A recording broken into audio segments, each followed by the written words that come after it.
السلام علیکم. ابرار رشید آپ کی خدمت میں ایک مرتبہ پھر حاضر ہے اور آپ سے ریکویسٹ ہے اگر ابھی تک آپ نے چینل کو سبسکرائب نہیں کیا تو اسے سبسکرائب کر لیں. جو بیل آئیکن ہے یعنی نوٹیفیکیشن آئیکن اس کو ضرور پریس کیجئے گا. آپ کا بہت بہت شکریہ. یو اے میں آپ کے علم ہے کہ نہ صرف نیو ایئر کے لیے تیاریاں زور و شور سے جاری ہیں بلکہ اپنے عروج پر ہیں، اور ساتھ ہی ساتھ یو اے میں اس بات کی بھی خوشی کا اظہار کیا جا رہا ہے کہ اب نیا ویکینڈ آ رہا ہے، اور نئے ویکینڈ کے حوالے سے بھی کافی زیادہ گہما گہمی اور گرم جوشی پائی جاتی ہے.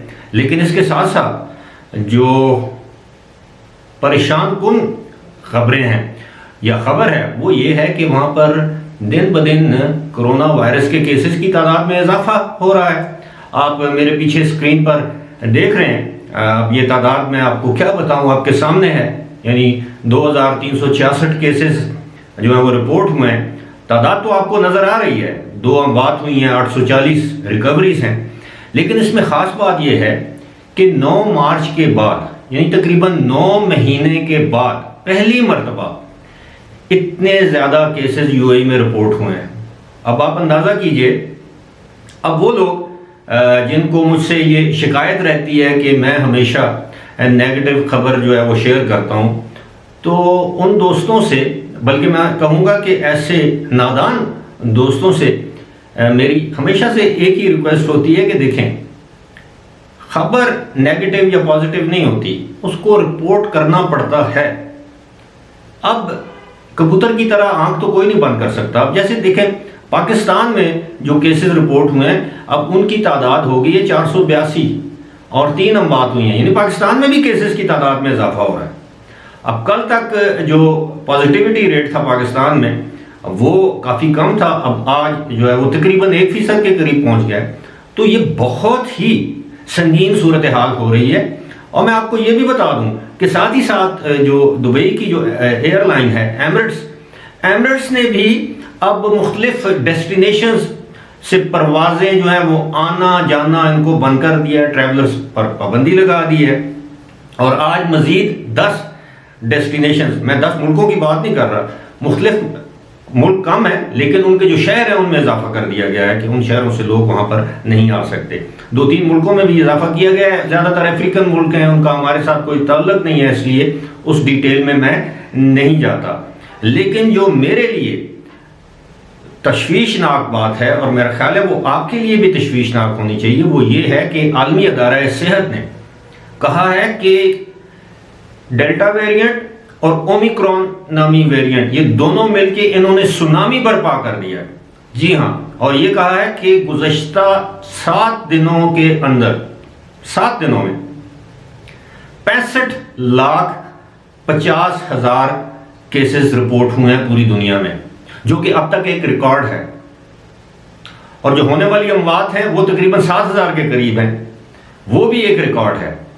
اس کے ساتھ ساتھ ایک اور ریکارڈ ہے کہ امریکہ میں بھی کافی عرصے کے بعد یعنی اس سال جنوری کے بعد پہلی مرتبہ کیسز کی تعداد میں اتنا بڑا اضافہ دیکھنے میں آ رہا ہے. یعنی اوسطاً 2,67,000 یعنی 267,000 کیسز جو ہیں وہ رپورٹ ہو رہے ہیں امریکہ میں صرف کووڈ کے.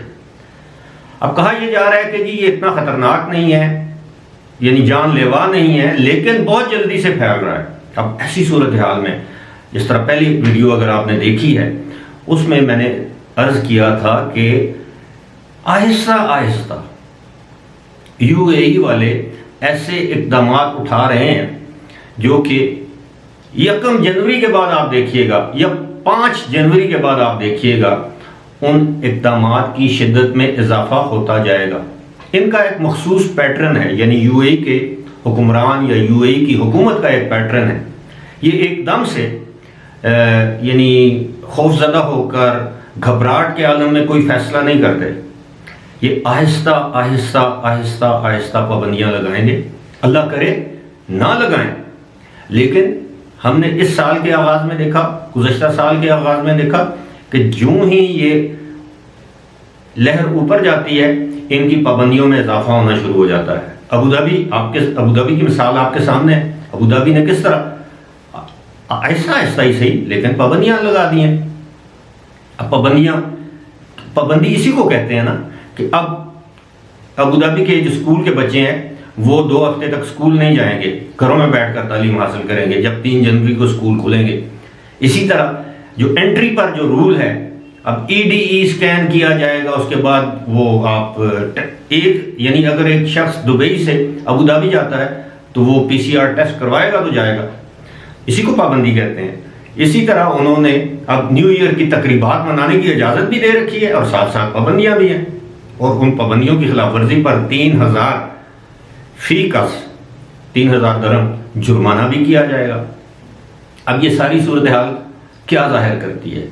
WHO یعنی عالمی ادارہ صحت، ورلڈ ہیلتھ آرگنائزیشن نے کھلے عام کہہ دیا ہے کہ آنے والے دنوں میں یہ وبا مزید سنگین ہوگی اور دنیا کے مختلف ممالک کے ہسپتالوں میں گنجائش نہیں رہے گی، اور یہ بھی کہا جا رہا ہے کہ فروری کے وسط تک یا فروری کے آغاز میں پاکستان میں ایک مرتبہ پھر خدا نخواستہ کیسز کی تعداد میں اضافہ دیکھنے میں آئے گا۔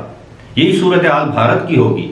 دنیا آج کل گلوبل ولیج ہے، تو وہ میرے بھائی جن کو یہ شکایت رہتی ہے کہ شاید میں نیگیٹیوٹی پھیلا رہا ہوں، نہیں، میرا کام ہے آپ کے ساتھ خبر کو شیئر کرنا، پھر اس پر اپنا جو بھی میرا ناقص تجزیہ ہے، تبصرہ ہے، وہ پیش کرنا۔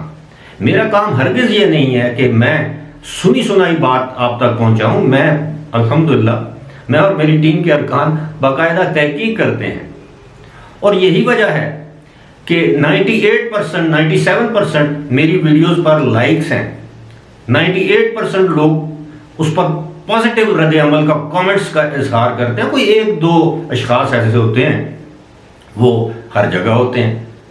اب 100 میں سے اگر ایک شخص کو میری ویڈیو پسند نہیں آتی تو اس کا حل تو میرے پاس نہیں ہے، لیکن اگر 100 میں سے 99 یا 98 لوگوں کو میری ویڈیو پسند آتی ہے تو میں نے تو ان کی پسند کا خیال رکھنا ہے۔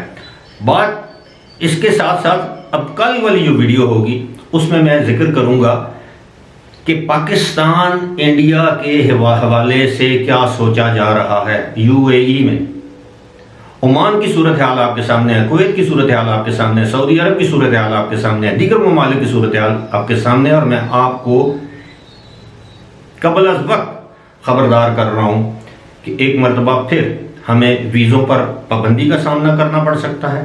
پابندی سے مراد وقتی طور پر ویزے جاری کرنے بند کر دیے جائیں گے۔ وقتی طور پر ممکن ہے آج نہیں تو 1 مہینے بعد، 1 مہینہ نہیں تو 2 مہینے بعد ایک مرتبہ پھر فلائٹس پر خدا نخواستہ اسی طرح کی پابندیاں لگ سکتی ہیں جس طرح گزشتہ سال 2020 میں مارچ سے جولائی تک، اور اس سال پاکستان کی میں بات کروں اپریل سے اگست تک جس طرح کی پابندیاں لگی تھیں۔ لیکن اللہ سے دعا تو یہی ہے کہ ایسا وقت نہ آئے، لیکن ایک چیز آپ کو سامنے نظر آ رہی ہے اور آپ اس سے آنکھیں بند کر کے تو راہ فرار اختیار نہیں کر سکتے۔ فی الحال اتنا ہی، مجھے دیجیے اجازت، خدا حافظ۔